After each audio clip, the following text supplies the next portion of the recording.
அம்மாக்களாக இருங்கள், டீச்சர்களாக இருங்கள். கன்ஃபியூஸ்லாம் பண்ணிக்காதீங்க. டீச்சர்கள் ஒரு ஞானத்தாயாகத்தான் இருக்க முடியும், அம்மாக்களாக தான் இருக்க முடியும். நீங்கள் டீச்சர் விஷயம் போட முடியாது. டீச்சர் மட்டும்தான் டீச்சராக இருக்க முடியும். அதுதான் நல்லது. நீங்கள் ரோலை மாற்றி ரெஸ்பான்சிபிலிட்டி மாற்றுறீங்கன்னா புள்ள குழம்பிது. இப்போ நீங்கள் படுத்துகிற பாடு தாங்க முடியாமல் டீச்சர்கள்லாம் அம்மா வச்சு வைப்பேன். இப்போ பயலுக்கு தெளிவாக தெரிஞ்சுக்கிறாங்க. மேனகா டீச்சரை ஏமாத்தனா மூஞ்சியை சோகமாக வச்சுக்கணும். சைலஜா டீச்சரை ஏமாத்தனா அவங்கள பார்த்து டீச்சர் அப்படின்னு சந்தோஷமாக சிரிச்சாலே வாடாராசான்னு கூப்பிட்டுக்குவாங்க. அப்போ ஏமாற்றும் கலை வீடுலேருந்து பள்ளிக்கூடத்துக்கு வந்துருச்சு. 10வது குறைக்கு ஒத்த பிள்ளை பெற்றிருக்கோம், கையை நீட்ட முடியாது, ஓங்கி லேசாக அதட்டலான்னு வீட்டில் வந்து சொன்னால் குடும்பத்தை கூட்டிகிட்டு வந்துடுவோம் இல்லையா? நானே என் பிள்ளைய அடித்ததில்லை, நீங்கள் எப்படி அடிக்க போச்சு, என்ன நினச்சியே தவமிருந்து பெத்த பிள்ளை வேளச்சேரி கோயிலில் விரதமிருந்து பெத்த மாவளக்கு போட்டு அப்படி பெத்த பிள்ளைய நீங்கள் எப்படி திட்டலாம் அப்படின்னு. ஏன்னா நீங்கள் திட்டுறீங்களே, நான் திட்டுவேன், நீங்கள் திட்டக்கூடாது அப்படிங்கிற லெவலுக்கு கொண்டாந்து விட்டோம். அப்போ என்ன ஆயிடுச்சு? We get confused. லைஃப் ரொம்ப சிம்பிள் தான், இவ்வளோ காம்ப்ளிகேட்லாம் பண்ணாதீங்க. வாழ்க்கையை நாம தான் ரொம்ப காம்ப்ளிகேட்டடாக பார்க்குறோம். கணவன் மனைவி உறவு இயல்பானது, பிள்ளை பிறந்திருக்குன்னா அது ரொம்ப இயல்பானது. இப்போ எல்லாத்தையுமே நம்ம காம்ப்ளிகேட் ஆக்கிட்டோம்ல, எல்லாத்துக்குமே கூடுதல் முக்கியத்துவத்தை கொடுப்பதன் வழியாக 10 பிள்ளைங்க பற்றிச்சு நம்ம பாட்டிலாம் இல்லை, இவ்வளோ மருத்துவ வசதியே கிடையாது. 10, 12 நம்ம பார்த்திலாம் நார்மல் வயிற்றோடு இருந்திருக்காது. அது ஒரு நார்மல் போட்டால் இருக்கானே தெரியாது. நம்ம தாத்தாக்கள் கேட்டால் 24 மணி நேரம் பிஸிமாங்க. என்ன கருமம் எனக்கு புரியவே இல்லை. இவங்க 24 hours பிஸியாக இருந்தே பாட்டி 12 பிள்ளை பெற்றிருக்கு. ஆனால் அவங்க பாட்டுக்கு பெற்றாங்க. இப்போ ஒத்த பிள்ளை 2 பிள்ளை. பிரசவத்தையும் நம்ம வியாதி போல் பார்க்குறோம். Pregnancy is process of life, it is not a disease. ஆனால் ஒரு டிசீஸ் மாதிரி மாற்றிட்டோம். ஐயோ நீ இங்கிட்டு நகராத, அங்கிட்டு போகாத, இந்த காலத்துக்கு இங்கே வைக்காத, வலது கால தூக்கி இடது காலில் வைக்காத. 2 காலம் தானே இருக்குது, ஒரு காலை தூக்கி வச்சா ஒரு காலை வச்சு தானே ஆகணும். Pregnancy is natural process. கடவுள் ஒரு பெண்ணை அதற்குண்டான தகுதியோடு தான் படைத்திருக்கிறார். ஆனால் இன்னைக்கு எப்படி வச்சுருக்கோம், ஆஸ்பத்திரி போல ஓரியன்டேஷன் கிளாஸில் எல்லாத்தையுமே தெரிஞ்சுக்கிட்டா உள்ளே போகிறீங்க. உள்ளே போச்சுன்னு வச்சுக்கோங்க, இப்போ அதுலேயே கேட்குது மரியாதை, எனக்கு எபிடியூரல் போட்டு வலிக்குது. புருஷனெல்லாம் சட்டையை பிடிச்சி கோத்து உள்ளே கூட்டிகிட்டு போயிருங்க. இவங்கெல்லாம் ஆம்பளை நான் வீரம் நிரூபிக்கிறேன் போயிட்டு உள்ளே மயங்கி விழுந்துடுறாங்க. ஆணுக்கு அவ்வளோ வீரம்லாம் கிடையாது. என் ஃப்ரெண்டு ஒருத்தன் அவன் பொண்டாட்டிக்கு பிரசவத்தப்ப நான் சொன்னேன், போகாத பயமாக இருக்குன்னு சொன்னேன். ஆளை பாரு, ஒரு பெண்ணுக்காக நான் உள்ளே போவேன். அந்த பொண்ணு சொன்னிச்சு, ஏங்க நீங்கள் பயந்தவர், அண்ணன் சொல்கிறாருல்ல, நீங்கள் வெளியிலே இருங்க அப்படின்னுச்சு. என்னடி நான் உடனே அப்படின்னா உள்ளே கூட்டி போனால் அந்த பிள்ளையை தூக்கிட்டு வருது. எங்கம்மா அவனா மயங்கிட்டாரு, கூட்டிகிட்டு போயிருக்காங்க, அது கையில் தூக்கிட்டு வந்து பிள்ளைய கேஷுவலாக. அவன் எங்கன்னா இல்லை நான் கத்தி நெஞ்சு அடைச்சிச்சா, அதை பார்த்து மயங்கி விழுந்துட்டார். அவன் எங்கே இருக்கானா? அப்புறம் அவனை போய் ஐசியூவில் பார்த்து பிள்ளைய ஐசியூவில் வச்சு பார்த்த ஒரே ஆள் அவன் தான். இதே வேளச்சேரியில் தான் நடந்துச்சு. We complicate life. Very simple thing. அது எல்லாத்துக்கும் ஒரு ஆடட் வேல்யூ நம்ம கொடுக்க பார்க்குறோம்.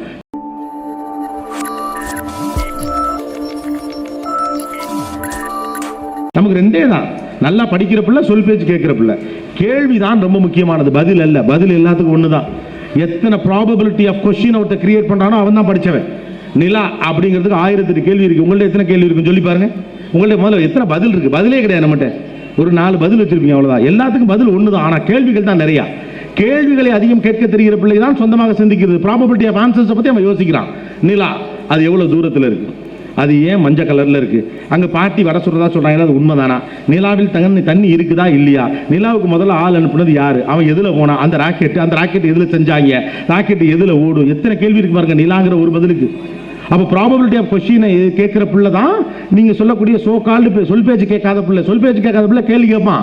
கேள்விக்கு தான் பதில் மரியாதை அதிகமொழியே, பதிலுக்கு இல்லை. பதில் எல்லாருக்கும் ஒன்று தான்.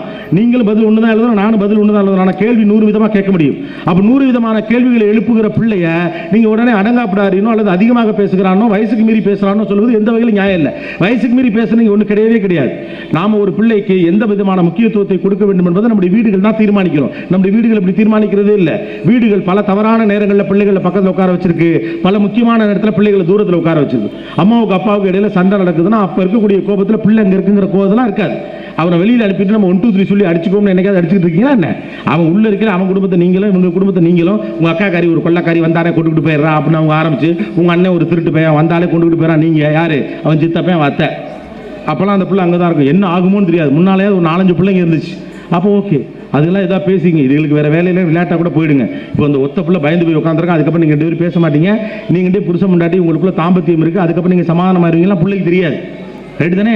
அது பயந்து போய் தான் உட்காந்துருக்கு. அதுக்கெல்லாம் நீங்கள் போய் யாரும் போய் சமாதானம்லாம் சொல்ல போகிறது இல்லை.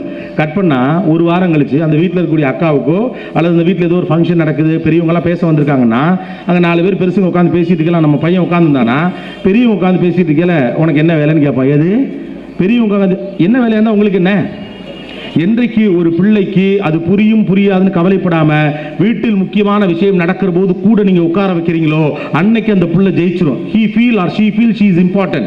நான் முக்கியமான ஆள் என்னுடைய வீடு நம்புது நினைக்கிறவன் தானே ஒழுக்கமா இருப்பான், அவன் தானே பொறுப்புகளை கையில் எடுத்துப்பான். எந்த முக்கியமான விஷயமாக இருந்தாலும் என் தந்தை என்னை பக்கத்தில் வைத்துக் கொள்வார், நான் முக்கியமானவன் என்று உணர்வு தான் மனிதனுக்கு முக்கியமே ஒழிய பாடம் எடுத்துறது கிடையாது. நீங்க எப்பெல்லாம் அவனை முக்கியமானவன் உணர வைக்கிறீங்க, நல்ல மார்க் எடுத்தா மட்டும் முக்கியமானவன் உணர வைக்கிறீங்க, பரிசு கிடைச்சா மட்டும் நீ முக்கியமானவன் உணர வைக்கிறீங்க. அதுக்கு எதுக்கு நீங்க அது பள்ளிக்கூடம் செஞ்சிரும், ஊர் செஞ்சிரும், வெளியூர் செஞ்சிரும். என்னை முக்கியமானவன் என்று உணர வைக்க போது நீங்கள் தேவையே கிடையாது. ரைட் தானே?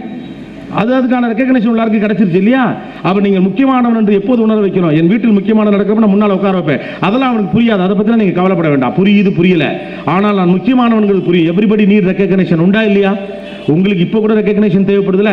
கல்யாணம் ஆகி 10 வருஷம் ஆச்சு, 15 வருஷம் ஆச்சு, 18 வருஷம் ஆச்சு, இருக்கட்டுமே. ஒரு 10வது வருஷம் கல்யாண நாளுக்கு ஒரு மஞ்சள் கலர் புடவை புதுசாக கட்டிக்கிட்டு போயிட்டு அவர் இட்லி சாப்பிட்டுட்டு தாப்பில் இப்படி இப்படி இப்படி இப்படிங்கிற அந்த ஆள் பாட்டுக்கு வழக்கம் போல இட்லியை சாப்பிட்டா எவ்வளோ வயிற்றுச்சலா இருக்கு, ஆத்திரம் வருதா இல்லையா? அதே புருஷன் தானே, 10 வருஷமாச்சு, விட்டுற வேண்டியது தானே? கிடையாது. நான் புதிதாக ஒன்றை நான் அணிந்திருக்கிற போது எனக்கு மனதுக்கு பிடித்த அந்த மனிதர் அது குறித்து ஏதாவது சொல்லு, நல்லா இருக்குப்பா, உன் கலருக்கு நல்லா இருக்கு, இதை விட அந்த கலர் போட்டிருந்தா நல்லா இருக்கும், இன்னைக்கு நம்ம கல்யாணம் நாள் நல்ல மங்களகரமா இருக்கு, ஏதோ ஒன்று சொன்னா சந்தோஷம் இல்லையா? மாறாக வழக்கம் போல முலாப்படி தொட்டுக்கிட்டு வச்சக்க 5 இட்லி இருந்தா வயிற்றுச்சலா இருக்கா இல்லையா? அப்ப 10 ஆண்டு கால தாம்பத்தியத்திற்கு பிறகும் ஒருவருக்கு ஒருவர் வாழ்க்கை புரிந்த பிறகும் கூட you guys are expecting some recognition. உங்க வயசு 35, 35 வயதிலே கூட உங்களுக்கு ஒரு முக்கியத்துவம் தேவைப்படுகிறது என்றால் வீட்டுக்குள்ள வெற்றியும் தூரமே அப்படி ஓடிட்டு இருக்கக்கூடிய ஒரு 10 வயசு பிள்ளைக்கு முக்கியத்துவம் வேண்டாமா? Don't they have to feel important? ஒரு குழந்தையை முக்கியமானவராக உணர்வித்தல் தான் வீடுடைய முதல் பணி. நாம் என்ன நினைக்கிறோம், அவனை தொடர்ந்து நீ ஒன்னத்துக்கு லாய்க்கு இல்லைன்னே புரிய வைக்கிறோம். படிக்க உட்காந்து அவனுக்கு தெரியல, விளையாடு, இழுத்து விட்டு பாரு எப்படி இருக்கான் பாரு, நீ இப்படி இருக்க, அவனுக்கு ஒன்றும் தெரியல நீங்க சொல்லிட்டே இருக்கீங்க, அவன் எப்படி வளருவான்? யோசிச்சு பாருங்க. தான் சிறந்தவன் என்று நம்புகிற பிள்ளை தான் சிறந்த பிள்ளையாக வளரும். நான் ஒன்னத்துக்கு லாய்க்கு இல்லை, நீ அதுக்கெல்லாம் சரிப்பட்டு வர மாட்டேன்னு எப்போதுமே சொல்லி இருந்தா அவன் எதுக்கு தான் சரிப்பட்டு வருவான்? அதுக்கு சரிப்பட்டு வர மாட்டேன்னு நம்ம சொல்லிக்கிட்டே இருக்கோம், அப்படித்தானே? ஏன்னா படிப்பை தவிர வேற எதை பத்தி நம்ம கவலைப்படுறதே கிடையாது. அவனுடைய கூடுதல் இத்தியாதி திறமைகளை பற்றி நான் பேசியதே கிடையாது. நம்முடைய ஒரே விஷயம், நல்லா படிச்சா அவனுக்கு வரும், இல்லைன்னா வராது, அவ்வளவுதானே. அப்புறம் என்ன பண்ணுவான் பிள்ளை? ஒரு கட்டத்துக்கு மேல தன் கண்ட்ரோலை தாண்டி உங்கள் வீட்டினுடைய அளவுகளை தாண்டி பிள்ளை வளருகிற போது வெளியில போயிடும், வீடே தங்க மாட்டேங்கிறான். இதானே சொல்றீங்க? எப்படி தங்குவான்? இந்த வீட்டுக்குள்ள எப்போது விசாரணை கமிஷன் தான் நடக்குது. ஒழுங்கா படிக்கிறியா படிக்கலையா, மார்க் இடிப்பியா இருக்க மாட்டியா, ஹோம்ஒர்க் பண்ணனியா பண்ணலையா, இதை தாண்டி அவன் கவிதைக்கோ ஓவியத்திற்கோ இலக்கியத்திற்கோ அழகியல் சார்ந்த சிந்தனைக்கோ அவனுடைய மாற்று சிந்தனைக்கோ ஏதாவது முக்கியத்துவம் இருக்கா? அவன் அழகா ஒரு படம் வரைஞ்சிட்டு போனா தன் நண்பர்கள் கூட்டத்தில் காட்டினா சூப்பர் மாப்பிள அருமையா வரைஞ்சிருக்குன்னு சொல்ல போறான். உன் கவிதை அற்புதமாக இருக்குன்னு ஒரு தோழி சொல்ல போறான். அவன் ஃப்ரெண்டு கூட தான் இருப்பான். ஏன் அவன் வீட்டுக்குள்ள இருக்கணும்? வேண்டாம் இருப்பா, பிள்ளைய பற்றி காண்டாம இருக்கான்னு பேர் வச்ச கதையா? என்னதுக்கு அவன் வீட்டுக்குள்ள இருக்க போறான்? அப்போ வாழ்க்கையை ரொம்ப காம்ப்ளிகேட் ஆக்கிட்டு இருக்கோம். இந்த பிள்ளைகள் வழியாக வெற்றி பெற வேண்டும் என்ற பயமே நம்முடைய பிள்ளைகளை தோற்கடித்துக் கொண்டிருக்கிறது. இந்த பிள்ளைகள் தோற்று போக மாட்டார்கள், கவலைப்படாதீர்கள். உங்களை விட இந்த பிள்ளைகள் புத்திசாலிகள், நம்புங்கள். உங்கள் தலைமுறையை விட இந்த தலைமுறை அறிவாளி தலைமுறை, ஒழுக்கமான தலைமுறை என்று நம்புங்கள். நாங்கள்லாம் அந்த காலத்தில் அப்படி இருந்தோம், எங்க அப்பாவுக்கு ரொம்ப பயப்படுவோம், அது உங்க தலையெழுத்து, அதுக்கெல்லாம் ஒன்றும் பண்ண முடியாது. இந்த காலத்து பிள்ளைங்க பயப்படணுங்கிற அவசியம் இல்லை. எதுக்கு பயப்படணும்? குற்றவாளி தான் பயப்படணும். ஏன் ஒரு பிள்ளை பயப்படணும்? ஏன் பயந்தீங்க நீங்களாம்? எனக்கு லாஜிக்கே புரியலையே. அம்மாக்கள் அப்போது அதிகாரத்தை கையில் வைப்பதற்காக அப்பா என்ற ஆயுதத்தை பயன்படுத்தினார்கள், அப்படித்தானே?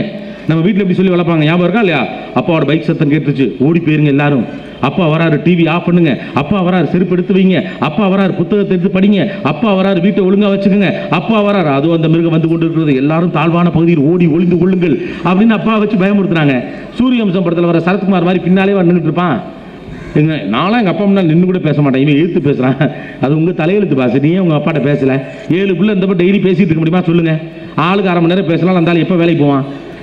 போக முடியாதுல்ல. இப்போ ஒத்த பிள்ளை எழுத்தா வீட்டுக்காரன் பேசுகிறான், பக்கத்து வீட்டுக்காரன் பேசுகிறான், போகிற தெருவில் ஒரு பிச்சைக்காரர் வரவர் அண்ணன் என்ன எப்படி இருக்கீங்கன்னு கேட்குறாரு, பெத்த பிள்ளை பேசப்படாதா? ஒய் லைஃபை நீங்கள் பழைய மாடல்லேருந்தே பார்த்துட்டீங்க, வாழ்க்கை மாறிவிட்டது. Don't expect reciprocation. நான் மறுபடியும் 4 விஷயங்கள் உங்களுக்கு சொல்ல நினைக்கிறேன். பிள்ளைகள் மீது ரொம்ப அப்சஸ்டாக இருக்காதீங்க, அது நல்லதே கிடையாது, ரொம்ப ஏமாந்து போயிருவீங்க. இந்த பிள்ளைங்க அவ்வளோ ரெசிபிகேட் உங்களுக்கு பண்ணாது. இங்கே இருக்கக்கூடிய டீச்சர்ஸ்க்கும் அதான் சொல்கிறேன், நான் உன்னை என்னுடைய பெத்த பிள்ளை மாதிரி பார்த்தேன். டீச்சர்களுக்கு இப்போ பெரிய வியாதி, ஏன்னா நீங்கள்லாம் டீச்சர் ஆகிட்டீங்களா, அதனால டீச்சர்லாம் அம்மா ஆகிட்டாங்க. இப்போ அது ஒரு பெரிய பிரச்சனை. பிள்ளைங்கள்லாம் முன்னாலாம் ஸ்கூலுக்கு வர அழுவும், இப்போலாம் ஸ்கூலுக்கு வந்தால் தெரிச்சு ஒடியாடுறாங்க வீட்டிலேருந்து. நிம்மதி, ஞாயிற்றுக்கிழமை முடிஞ்சிச்சுன்னா சந்தோஷம் வரான். மண்டே நம்மளாம் மண்டே மார்னிங் ஸ்கூல் போய் எவ்வளோ கடுப்பாக இருக்கும், அடிப்பாங்க, திட்டுவாங்க, ஹோம்ஒர்க் கேட்பானுங்க. இப்போ பசங்களாம் ஓடுதுங்க, மண்டே ஆச்சுன்னா ஐயோ அப்பா தப்சண்டாகும். ஏன்? டீச்சர்லாம் அம்மா ஆகிட்டாங்க, அம்மாலாம் டீச்சர் ஆகிட்டீங்க. டீச்சர்கள்லாம் அப்படியே பிள்ளைங்கன்னா ஒரு தாய் போல. அப்போ அவங்களும் ரெசிபிகேஷன் எதிர்பார்க்குறாங்க. நான் பிள்ளை மாதிரி அவனை பார்த்தேன், அவன் என்னை கண்டுக்காமல் அடுத்த கிளாஸுக்கு போயிட்டான், அதுக்கான பெயிலாக உங்கள் கிளாஸில் உட்கார முடியும்? அம்மாக்கள் அம்மாக்களாக இருங்கள், டீச்சர்களாக இருங்கள். கன்ஃபியூஸ்லாம் பண்ணிக்காதீங்க. டீச்சர்கள் ஒரு ஞானத்தாயாகத்தான் இருக்க முடியும். அம்மாக்கள் அம்மாக்களாக தான் இருக்க முடியும். நீங்கள் டீச்சர் வேஷம் போட முடியாது. டீச்சர் மட்டும்தான் டீச்சராக இருக்க முடியும். அதுதான் நல்லது. நீங்கள் ரோலை மாற்றி ரெஸ்பான்சிபிலிட்டியை மாற்றுறீங்கன்னா புள்ள குழம்பிது. இப்போ நீங்கள் படுத்துகிற பாடு தாங்க முடியாமல் டீச்சர்கள்லாம் அம்மா வச்சுக்கப்ப இப்போ பயலுக்கு தெளிவாக தெரிஞ்சுக்கிறாங்க. மேனகா டீச்சரை ஏமாத்தனா மூஞ்சியை சோகமாக வச்சுக்கணும். சைலஜா டீச்சரை ஏமாத்தனா அவங்கள பார்த்து டீச்சர் அப்படின்னு சந்தோஷமாக சிரிச்சாலே வாடாராசான்னு கூப்பிட்டுக்குவாங்க. அப்போ ஏமாற்றும் கலை வீடுலேருந்து பள்ளிக்கூடத்துக்கு வந்துருச்சு. 10ஆம் குறைக்கு ஒத்த பிள்ளை பெற்றிருக்கோம், கையை நீட்ட முடியாது, ஓங்கி லேசாக அதட்டலான்னு வீட்டில் வந்து சொன்னால் குடும்பத்தை கூட்டிகிட்டு வந்துடுவோம் இல்லையா? நானே என் பிள்ளைய அடித்ததில்லை, நீங்கள் எப்படி அடிக்க போச்சு, என்ன நினச்சியே தவந்து பெத்த பிள்ளை வேலைச்சேரி கோயிலில் விரதம் இருந்து பெத்த மாவளக்கு போட்டு அப்படி பெத்த பிள்ளைய நீங்கள் எப்படி திட்டலாம் அப்படின்னு. ஏன்னா நீங்கள் திட்டுறீங்களே, நான் திட்டுவேன், நீங்கள் திட்டக்கூடாது அப்படிங்கிற லெவலுக்கு கொண்டாந்து விட்டோம். அப்போ என்ன ஆயிடுச்சு? We get confused. லைஃப் ரொம்ப சிம்பிள் தான், இவ்வளோ காம்ப்ளிகேட்லாம் பண்ணாதீங்க. வாழ்க்கையை நாம தான் ரொம்ப காம்ப்ளிகேட்டடாக பார்க்குறோம். கணவன் மனைவி உறவு இயல்பானது, பிள்ளை பிறந்திருக்குன்னா அது ரொம்ப இயல்பானது. இப்போ எல்லாத்தையுமே நம்ம காம்ப்ளிகேட் ஆக்கிட்டோம்ல, எல்லாத்துக்குமே கூடுதல் முக்கியத்துவத்தை கொடுப்பது வழியாக 10 பிள்ளைங்க பற்றிச்சு நம்ம பாட்டிக்கலாம் இல்லை, இவ்வளோ மருத்துவ வசதியே கிடையாது. 10, 12 நம்ம பார்த்திலாம் நார்மல் வயிற்றோடு இருந்திருக்காது. அது ஒரு நார்மல் போட்டா இருக்கானே தெரியாது. நம்ம தாத்தாக்கள் கேட்டால் 24 மணி நேரம் பிஸிமாங்க. என்ன கருமம் எனக்கு புரியவே இல்லை. இவங்க 24 hours பிஸியாக இருந்தே பாட்டி 12 பிள்ளை பெற்றிருக்கு. ஆனால் அவங்க பாட்டுக்கு பெற்றாங்க. இப்போ ஒத்த பிள்ளை 2 பிள்ளை. பிரசவத்தையும் நம்ம வியாதி போல பார்க்குறோம். Pregnancy is process of life, it is not a disease. ஆனால் ஒரு டிசீஸ் மாதிரி மாற்றிட்டோம். ஐயோ நீ இங்கிட்டு நகராத, அங்கிட்டு போகாத, இந்த காலத்துக்கு இங்கே வைக்காத, வலது காலத்துக்கு இடது காலில் வைக்காத. 2 காலம் தான் இருக்குது, ஒரு காலை தூக்கி வச்சா ஒரு காலம் வச்சு தானே ஆகணும். Pregnancy is natural process. கடவுள் ஒரு பெண்ணை அதற்குண்டான தகுதியோடு தான் படைத்திருக்கிறார். ஆனால் இன்னைக்கு எப்படி வச்சுருக்கோம்? ஆஸ்பத்திரி போல ஓரியன்டேஷன் கிளாஸில் எல்லாத்தையுமே தெரிஞ்சுக்கிட்டா உள்ளே போகிறீங்க. உள்ளே போச்சுன்னு வச்சுக்கோங்க, இப்போ அதுலேயே கேட்குது மரியாதை. எனக்கு எபிடியூல் போட்டு வலிக்குது. புருஷனெல்லாம் சட்டையை பிடிச்சி கோத்து உள்ளே கூட்டிகிட்டு போயிருங்க. இவங்கெல்லாம் ஆம்பளை நான் வீரம் நிரூபிக்கிறேன் போயிட்டு உள்ளே மயங்கி விழுந்துடுறாங்க. ஆணுக்கு அவ்வளோ வீரம்லாம் கிடையாது. என் ஃப்ரெண்டு ஒருத்தன் அவன் பொண்டாட்டிக்கு பிரசவத்தப்ப நான் சொன்னேன், போகாத பயமாக இருக்குன்னு சொன்னேன். ஆளை பாரு, ஒரு பெண்ணுக்காக நான் உள்ளே போவேன். அந்த பொண்ணு சொன்னிச்சு, ஏங்க நீங்கள் பயந்தவர், அண்ணன் சொல்கிறாருல்ல, நீங்கள் வெளியிலே இருங்க அப்படின்னு. என்னடி நான் உடனே அப்படின்னா உள்ளே கூட்டி போனால் அந்த பிள்ளையை தூக்கிட்டு வருது. எங்கம்மா அவனா மயங்கிட்டாரு, கூட்டிகிட்டு போயிருக்காங்க. அது கையில் தூக்கிட்டு வருது பிள்ளைய கேஷுவலாக. அவன் எங்கன்னா இல்லை நான் கத்தி நெஞ்சு அடைச்சிச்சா, அதை பார்த்து மயங்கி விழுந்துட்டார். அவன் எங்கே இருக்கானா? அப்புறம் அவனை போய் ஐசியூவில் பார்த்து பிள்ளைய ஐசியூவில் வச்சு பார்த்த ஒரே ஆள் அவன் தான். இதே வேலைச்சேரியில் தான் நடந்துச்சு. We complicate life. Very simple thing. அது எல்லாத்துக்கும் ஒரு ஆடட் வேல்யூ நம்ம கொடுக்க பார்க்குறோம். கல்வி ரொம்ப நார்மலான விஷயம், அதுக்கு ஒரு ஆடட் வேல்யூ நம்ம கொடுக்க பார்க்குறோம். Don't get obsessed with kids. குழந்தைகள் மேலே எப்போதும் அப்சஸ்டாகவே இருக்காதிங்க. அதுங்களுடைய புரட்டியை பார்த்துக்கிட்டே இருக்காதிங்க. 24 மணி நீங்கள் கண்காணிக்க பிள்ளைகள் உங்கள்கிட்ட தூரம் போயிட்டே இருப்பான். அவன் ஃபேஸ்புக்கில் யாரோட பழகிறான், ட்விட்டரில் யாரோட பழகிறான், ஹெலோவில் யாரோட பழகிறான், வாட்ஸ்அப்பில் யாரோட பழகிறான், இது பண்ணுறான் அது பண்ணுறான். வீட்டுக்குள்ள ஏதோ ஒரு பயங்கரமான விசாரணை கைதியை வச்சுவிட்டு நீங்களாம் விஜயகாந்த் படத்தில் வரக்கூடிய புலன் விசாரணை அதிகாரிகள் மாதிரியே 24 hours இருக்குது. பையன் சிஸ்டமில் உட்காந்துக்குள்ள சும்மா இப்படி போயிட்டு வருது. உங்களுக்கே தெரியாமல் என்னென்ன கோடு வச்சுருக்காங்களா உங்களுக்கு தெரியுமா என்ன? யோசிச்சு பாருங்க. அப்போலாம் உங்களுக்கு கண்டே பிடிக்க முடியாது. வேறு பேர் போச்சு ஃபேஸ்புக்கில் காமெண்ட் பண்ணிட்டாக பார்க்குறது. அவங்க கண்டுபிடிச்சிடுவான், இங்கிலீஷ் தப்பாக இருக்குது, இது நம்ம ஆளு தான். அப்பாக்கள் திடீர்னு ஒரு நாள் ஞானோதயம் வந்து, டே நான் உன் ஃப்ரெண்டு மாறுறா அப்படின்னு சொல்லலே பயில கண்டுபிடிச்சிடுவாங்க. ஃப்ராடு பண்ணுறான் அந்த ஆள், ஏதோ போட்டு வாங்க பார்க்குறான் அப்படின்னு திடீர்னு எப்படி ஃப்ரெண்டாக முடியும்? யோசிச்சு பாருங்கள். அப்பாக்கெல்லாம் ஃப்ரெண்டெல்லாம் ஆக வேண்டியது இல்லைங்க. அதெல்லாம் சினிமா பார்த்து கெட்டு போகாதீங்க. அப்பாக்கள் அப்பா ரோல் தான் எடுக்கணும். என்னைக்கு அப்பா டக்குன்னு சட்டையை பிடிப்பான்னு பிள்ளைக்கு சின்ன பயம் இல்லைன்னு வச்சுக்கோங்க, போயிடும், கஷ்டம்.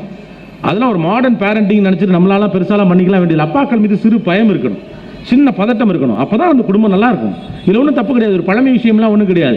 ஏதோ இடத்துல ஒரு கண்காணிப்பு எந்திரம் ஒரு மனிதனுக்கு தேவைப்படுகிறது. ஒரு பிள்ளை தான் தவறு செய்ய போகிறதுக்கு முன்னால் தன் தந்தை ஞாபகத்துக்கு வந்துடான நல்ல பிள்ளை, அவ்வளவுதான். போலீஸ்காரெலாம் ஞாபகத்துக்கு வந்துங்கிற அவசியம் கிடையாது. அப்போ இப்படிப்பட்ட குடும்பத்தில் நான் பிறந்திருக்கேன், தந்தை இப்படிப்பட்டவன், தாய் இப்படிப்பட்டவன். ஆனால் நமக்கு என்ன இப்போ சிக்கல்னு கேட்டால், வீட்டில் 2 ரூல் வச்சுருக்கோம். அதுதான் இப்போ வீட்டின் பெரும் சிக்கல். நமக்கு ஒரு ரூல், பிள்ளைகளுக்கு ஒரு ரூல். பிள்ளைங்க ஃபோனை யூஸ் பண்ணக்கூடாது. நான் 24 hours வாட்ஸ்அப்லேயே இருக்கேன். பயலுக்கு கேம் விளையாடக்கூடாது. ஆனால் அந்த ஒருத்தர் ஓடிக்கிட்டே இருப்பான், அவனை வச்சுக்கிட்டே அம்மாக்கெல்லாம் சாம்பார் கிண்டிக்கிட்டே இருக்காங்க, அவன் ஓடிக்கிட்டே இருக்கான். நிறைய அம்மாக்கள் பப்ஜி விளையாடுறாங்க, எனக்கு தெரியும். உண்டா இல்லையா? உங்களுக்கு எதுக்கு இப்போ டேபெல்லாம் எனக்கு தெரியலையே. அப்புறம் நீங்கள்லாம் டிவி பார்ப்பீங்க, உங்கள் பிள்ளை மட்டும் கேபிளை கட் பண்ணிவிட்டு பொத்தனாப்பில் படிக்கணும். எது காலம் போன காலத்தில் நீங்கள் டிவி பார்ப்பீங்க, வயசு போய் கிரிக்கெட் பார்க்க மாட்டானா என்ன? there is no 2 rules at home. வாழ்க்கையில் 2 ரூல் உங்களுக்கு வீட்டு போட்டால் எவ்வளோ கோவம் வருது. உங்கள் வீட்டில் வந்து ஒரு ஜாயின்ட் ஃபேமிலியில் இருக்கதான் வச்சுப்போம். மூத்தாருடைய ஒய்ஃபுக்கு ஒரு ரூலு, உங்களுக்கு புது மருமகன் ஒரு ரூல்னா கடுப்பாக இருக்குமா இருக்காதா? அவங்க 8 மணிக்கு தூங்கிடுவாங்கம்மா, நீ 10 மணிக்கு தான் தூங்கினா எவ்வளோ கோவம் வரும். விஷம் வச்சிருமா வைக்க மாட்டோமா? சிம்பிள். 8 மணிக்கு தூங்குற பாடி விஷத்தை வை, சோழிய முடி, 8 மணி நான் எடுத்துக்கிறேன். அப்போ 2 ரூல் ஒரு மனுஷனுக்கு இருந்தால் எவ்வளோ கோவம் வருது. அப்போ நம்மளால் இந்த பிள்ளைங்க இந்த பூமிக்கு வந்த ஒரே காரணத்தினால நம்முடைய ஆளுகைக்கு கீழே அவங்களை கொண்டு வரணுங்கிற அவசியம் இல்லை. வீட்டில் 2 ரூல்லாம் கிடையவே கிடையாது. ஒரு ரூல் தான். ஒரு பிள்ளையை அறிவுரையின் வழியாகவோ அதிகாரத்தின் வழியாகவோ வழிநடத்தவே முடியாது.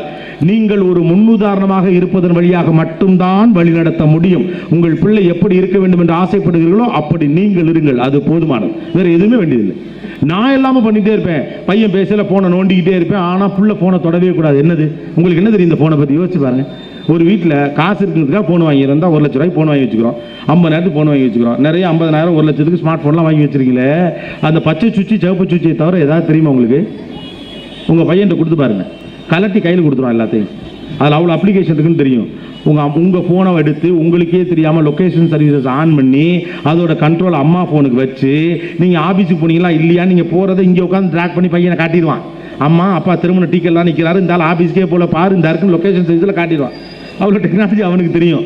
அப்போ காசு இருக்குங்கிறதுக்காண்டி ஒரு 50,000 ஃபோனை வாங்கிட்டு நீங்கள் அதை நோண்டிகிட்டே இருப்பீங்க. உங்களுக்கு எவனும் மெசேஜ் அனுப்ப மாட்டான். சும்மா அந்த 4 வாட்ஸ்அப், காஞ்சிபுரத்தில் பஸ்ஸுக்கு வந்துருச்சு, A+B பாசிட்டிவ் ரத்தம் தேவைப்படுது, அப்புறம் நீ தமிழ்நாட்டில் அதை ஷேர் பண்ணு, இதே கருமம் தான் வரப்போகுது. இன்னும் மோடி மெசேஜ் அனுப்புகிறாரு அவங்களுக்கு? ஒன்றும் கிடையாது. சும்மா அப்படியே வச்சுக்கிட்டே இருக்குது. Be attentive with kids. நாம் என்ன நினைக்கிறோம், பிள்ளைகளுக்காக கடுமையாக உழைக்கலாம் வேண்டாம், நீங்கள் பெருசாலாம் உழைக்கலாம் வேண்டாம், பிள்ளைகளோட இருங்க போதுமானது. Spend time with them. நம்ம நல்ல டைம் ஸ்பெண்ட் பண்ணுறோம், ஒன்றும் தப்புலாம் சொல்ல முடியாது. உண்மையாகவே இப்போ பிள்ளைகளோட பெரிதாக நம்ம டைம் ஸ்பெண்ட் பண்ணுறதுன்னு சொல்கிறோம்ல, அதெல்லாம் கூட போய் தான். நம்ம அப்பாக்களோட நம்ம டைம் ஸ்பெண்ட் பண்ணுறோம், அதான் உண்மை. யோசிச்சு பாருங்க, நம்ம அப்பாக்கள் இவ்வளோ நம்ம கூட டைம் ஸ்பெண்ட் பண்ணாங்களா? உங்கள் கணவர் உங்கள் பிள்ளைகளோடு நேரம் செலவிடுவதைப் போல உங்கள் தந்தைகள் உங்களோட நேரம் செலவிட்டதே இல்லை. சும்மா சொல்கிறானுங்க, நீங்கள் நம்பாதீங்க. நம்ம செக் பண்ணி பாருங்க, அப்பாக்களும் அம்மாக்களும்லாம் எவ்வளோ தூரம் ஸ்கூலில் கொண்டாந்து விட்டுட்டு போகிறாங்க. அவ்வளோ செலிபிரிட்டிஸ் தன்னுடைய பிள்ளையை கொண்டு போய் அவன் தான் ஸ்கூலில் விடுறான். அப்போ 5-6 பிள்ளை இருந்துச்சுங்க, டைமே இருக்காது. வாரத்துக்கு ஒரு பிள்ளை தான் கொஞ்சம் ஆவரேஜாக பார்த்தா கூட. சிறு பொருளாதாரம் தான் இருந்துச்சு. காலையில் கடை திறக்க 7 மணிக்கு போனாரா, நைட்டு 11 மணிக்கு தான் வருவார். ஏதாவது ஒரு நாள் தான். கவர்மெண்ட் உத்தியம்லாம் அப்போ கிடையாது. அப்போ அப்பாக்கள் பிள்ளைகளோடு இந்த நேரம் என்பது ரொம்ப குறைவு. இன்னைக்கு தான் பிள்ளைகள் அப்பாக்களோடு இருக்காங்க. பையனை கூட்டிகிட்டு வெளியில் போகிறாங்க, வீக்கெண்டில் வெளியில் போகிறோம், சனிக்கிழமை சாயந்தரம் சினிமாவுக்கு போகிறோம். நாம பிள்ளைகளோட கூடுதலாக நேரம் செலவு பண்ணுறோம், தப்பு இல்லை. நம்மளாவே பிள்ளைகளோட நேரம் செலவு பண்ணுறதுல நாமளாவே கற்பிதம் பண்ணுற கிடையாது. வாழ்வை யதார்த்தமாக பாருங்கள். மறுபடியும் ஃப்ரம் 1 to 1. பாயிண்ட் நம்பர் 1, கல்வி என்பது பணம் சம்பாதிப்பதற்கான வழி என்று எப்பொழுது நீங்கள் நினைக்கிறீர்களோ அப்பொழுது பிள்ளைகள் உங்களுக்கு பிரச்சனைக்குரியவர்களாக மாறுவார்கள். காரணம், கல்வியின் நோக்கம் பணம் சம்பாதிப்பது அல்ல. கல்வியின் நோக்கம் என்பது வாழ்க்கையை புரிந்து கொள்வது, ஒழுக்கமாக இருப்பதற்காக முயற்சி செய்வது, சமூக மாற்றத்திற்காக போராடுவது. அடுத்த முக்கியமான விஷயம், இப்படி பிள்ளைகளை பணத்தின் அடிப்படையிலேயே கல்வி நீங்கள் போதிப்பீர்கள் என்றால் எதிர்காலத்தில் இந்த பிள்ளைகள் உங்கள் பணத்தை வைத்தே கணக்கு போடும், நீங்கள் தேவையற்றவர்களாக மாறுவீர்கள். அப்போது என்னிடம் நீயானாவில் அழுகாதீர்கள். ஓகே. அடுத்த முக்கியமான விஷயம், பிள்ளைகள் மீது ரொம்ப அப்சஸ்டாக இருக்காதீர்கள். பிள்ளைகள் வளர வளர உங்களை விட்டு வெளியே போவார்கள் என்பதுதான் இயல்பு. அதை உங்களால் ஏற்றுக்கொள்ள முடியாது என்கிற காரணத்தினால இப்போதே பிள்ளைகளிடமிருந்து சற்று விலகி இருங்கள். எவ்வளவு அருகில் இருக்கிறீர்களோ அவ்வளவு தூரமாகவும் இருக்க பழகுங்கள். அது யாரோடு இருந்தாலும் சரி, ரைட்டா? 5வது, இந்த பிள்ளைக்கு நமக்கு ஒரு பிரச்சனையும் கிடையாது. ஆனால் அந்த பிள்ளைகளை வச்சு நாம் வைத்திருக்கக்கூடிய திட்டங்களால் தான் நமக்கும் பிள்ளைகளுக்கும் பிரச்சனை. இந்த பிள்ளைகள் நம்மை புரிந்து கொள்ள வேண்டும் என்று எதிர்பார்ப்பதை விட இந்த பிள்ளைகளை எப்படி புரிந்து கொள்ள வேண்டும் என்று நீங்கள் முயற்சி செய்யுங்கள், அது உத்தமம். 6வது, பிள்ளைகளோடு தேவையான அளவுக்கு நாம் நேரம் செலவழிச்சுட்டு தான் இருக்கோம், அதை ப்ரொடக்டிவாக செய்ய பாருங்க. 7வது, வீட்டில் 2 ரூல் அப்படிங்கிற கான்செப்டின் வழியாக ஒரு பிள்ளையை வளர்க்க முடியாது. அதிகாரத்தின் வழியாகவோ அறிவுரையின் வழியாகவோ ஒரு பிள்ளையை வளர்ப்பதை விட சரியான எக்ஸாம்பிளாக நீங்கள் இருந்து ஒரு பிள்ளையை உருவாக்குவதுதான் சரியாக இருக்க முடியும். 8வது, அம்மாக்களாக இருங்கள், டீச்சர்களாக இருங்கள். அம்மாக்கள் டீச்சர் ரோலை எடுக்காதீங்க. 9வது, கல்வி என்பது வெறும் பாடத்தை மட்டுமல்ல, உலகம் குறித்ததும் கூட கல்விதான். இந்த உலகத்தை பற்றிய பல்வேறு விஷயங்களை தெரிஞ்சுக்கணும் பிள்ளைங்க அப்படிங்கிற ஒரு மனோபாவத்தோடு பாருங்க. இல்லைன்னா அந்த பிள்ளை அப்படியே இருக்கும், ஒரு கட்டத்தில் சம்பாதிக்க ஒரு புண்ணியம் இருக்காது. 10வது, சொல் பேச்சு கேட்கும் பிள்ளைக்காக ஆசைப்படாதீர்கள், சொந்தமாக சிந்திக்கும் பிள்ளைக்காக ஆசைப்படுங்கள். சந்தனக்காற்று நம் ஜன்னலில் வீசட்டும், சரித்திரம் நாளை நம் சாதனை பேசட்டும். நன்றி, வணக்கம். கொலை மேற்கோன் டாரர் கொடிதே அலை மேற்கோன் டல்லவே செய்தொழுகும் வேந்து முயுவ விளக்க உரை. குடிகளை வருத்தும் தொழிலை மேற்கொண்டு முறையில்லாத செயல்களைச் செய்து நடக்கும் அரசன் கொலை தொழிலை கொண்டவரை விடக் கொடியவன். சாலமன் பாப்பையா விளக்க உரை. குடிமக்களின் பொருள் மீது ஆசை கொண்டு அவர்களைத் துன்புறுத்தி தவறாக ஆளும் அரசு பகை கொண்டு பிறரைக் கொலை செய்பவரைக் காட்டிலும் கொடியது. கலைஞர் விளக்க உரை. அறவழி மீறிக் குடிமக்களை துன்புறுத்தும் அரசு கொலையை தொழிலாக கொண்டவரை விட கொடியதாகும். கொலை மேற்கோன் டாரர் கொடிதே அலை மேற்கோன் டல்லவே செய்தொழுகும் வேந்து முயுவ விளக்க உரை. குடிகளை வருத்தும் தொழிலை மேற்கொண்டு முறையில்லாத செயல்களைச் செய்து நடக்கும் அரசன் கொலை தொழிலை கொண்டவரை விடக் கொடியவன். சாலமன் பாப்பையா விளக்க உரை. குடிமக்களின் பொருள் மீது ஆசை கொண்டு அவர்களைத் துன்புறுத்தி தவறாக ஆளும் அரசு பகை கொண்டு பிறரைக் கொலை செய்பவரைக் காட்டிலும் கொடியது. கலைஞர் விளக்க உரை. அறவழி மீறிக் குடிமக்களை துன்புறுத்தும் அரசு கொலையை தொழிலாக கொண்டவரை விட கொடியதாகும். கொலை மேற்கோன் டாரர் கொடிதே அலை மேற்கோன் டல்லவே செய்தொழுகும் வேந்து முயூவ விளக்க உரை குடிகளை வருத்தும் தொழிலை மேற்கொண்டு முறையல்லாத செயல்களைச் செய்து நடக்கும் அரசன் கொலை தொழிலைக் கொண்டவரை விடக் கொடியவன். சாலமன் பாப்பையா விளக்க உரை குடிமக்களின் பொருள் மீது ஆசை கொண்டு அவர்களைத் துன்புறுத்தி தவறாக ஆளும் அரசு பகை கொண்டு பிறரைக் கொலை செய்பவரைக் காட்டிலும் கொடியது. கலைஞர் விளக்க உரை அறவழி மீறிக் குடிமக்களைத் துன்புறுத்தும் அரசு கொலையை தொழிலாகக் கொண்டவரை விடக் கொடியதாகும். கொலை மேற்கோன் டாரர் கொடிதே அலை மேற்கோன் டல்லவே செய்தொழுகும் வேந்து முயூவ விளக்க உரை குடிகளை வருத்தும் தொழிலை மேற்கொண்டு முறையல்லாத செயல்களைச் செய்து நடக்கும் அரசன் கொலை தொழிலைக் கொண்டவரை விடக் கொடியவன். சாலமன் பாப்பையா விளக்க உரை குடிமக்களின் பொருள் மீது ஆசை கொண்டு அவர்களைத் துன்புறுத்தி தவறாக ஆளும் அரசு பகை கொண்டு பிறரைக் கொலை செய்பவரைக் காட்டிலும் கொடியது. கலைஞர் விளக்க உரை அறவழி மீறிக் குடிமக்களைத் துன்புறுத்தும் அரசு கொலையை தொழிலாகக் கொண்டவரை விடக் கொடியதாகும். கொலை மேற்கோன் டாரர் கொடிதே அலை மேற்கோன் டல்லவே செய்தொழுகும் வேந்து முயூவ விளக்க உரை குடிகளை வருத்தும் தொழிலை மேற்கொண்டு முறையல்லாத செயல்களைச் செய்து நடக்கும் அரசன் கொலை தொழிலைக் கொண்டவரை விடக் கொடியவன். சாலமன் பாப்பையா விளக்க உரை குடிமக்களின் பொருள் மீது ஆசை கொண்டு அவர்களைத் துன்புறுத்தி தவறாக ஆளும் அரசு பகை கொண்டு பிறரைக் கொலை செய்பவரைக் காட்டிலும் கொடியது. கலைஞர் விளக்க உரை அறவழி மீறிக் குடிமக்களைத் துன்புறுத்தும் அரசு கொலையை தொழிலாகக் கொண்டவரை விடக் கொடியதாகும். கொலை மேற்கோன் டாரர் கொடிதே அலை மேற்கோன் டல்லவே செய்தொழுகும் வேந்து முயூவ விளக்க உரை குடிகளை வருத்தும் தொழிலை மேற்கொண்டு முறையல்லாத செயல்களைச் செய்து நடக்கும் அரசன் கொலை தொழிலைக் கொண்டவரை விடக் கொடியவன். சாலமன் பாப்பையா விளக்க உரை குடிமக்களின் பொருள் மீது ஆசை கொண்டு அவர்களைத் துன்புறுத்தி தவறாக ஆளும் அரசு பகை கொண்டு பிறரைக் கொலை செய்பவரைக் காட்டிலும் கொடியது. கலைஞர் விளக்க உரை அறவழி மீறிக் குடிமக்களைத் துன்புறுத்தும் அரசு கொலையை தொழிலாகக் கொண்டவரை விடக் கொடியதாகும். கொலை மேற்கோன் டாரர் கொடிதே அலை மேற்கோன் டல்லவே செய்தொழுகும் வேந்து முயூவ விளக்க உரை குடிகளை வருத்தும் தொழிலை மேற்கொண்டு முறையல்லாத செயல்களைச் செய்து நடக்கும் அரசன் கொலை தொழிலைக் கொண்டவரை விடக் கொடியவன். சாலமன் பாப்பையா விளக்க உரை குடிமக்களின் பொருள் மீது ஆசை கொண்டு அவர்களைத் துன்புறுத்தி தவறாக ஆளும் அரசு பகை கொண்டு பிறரைக் கொலை செய்பவரைக் காட்டிலும் கொடியது. கலைஞர் விளக்க உரை அறவழி மீறிக் குடிமக்களைத் துன்புறுத்தும் அரசு கொலையை தொழிலாகக் கொண்டவரை விடக் கொடியதாகும். கொலை மேற்கோன் டாரர் கொடிதே அலை மேற்கோன் டல்லவே செய்தொழுகும் வேந்து முயூவ விளக்க உரை குடிகளை வருத்தும் தொழிலை மேற்கொண்டு முறையல்லாத செயல்களைச் செய்து நடக்கும் அரசன் கொலை தொழிலைக் கொண்டவரை விடக் கொடியவன்.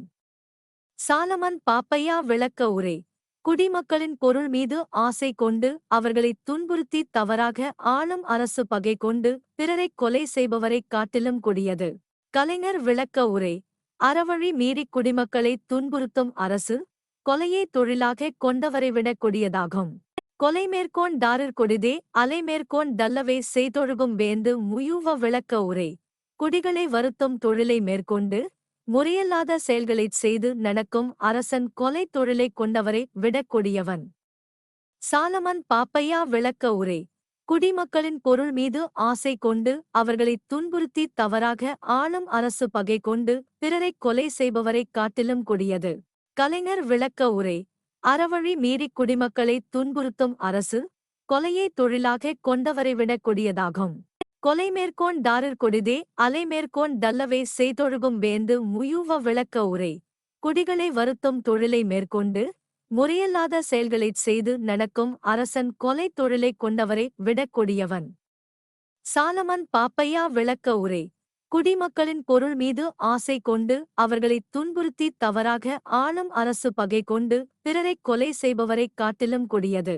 கலைஞர் விளக்க உரை அறவழி மீறிக் குடிமக்களைத் துன்புறுத்தும் அரசு கொலையை தொழிலாகக் கொண்டவரை விடக் கொடியதாகும்.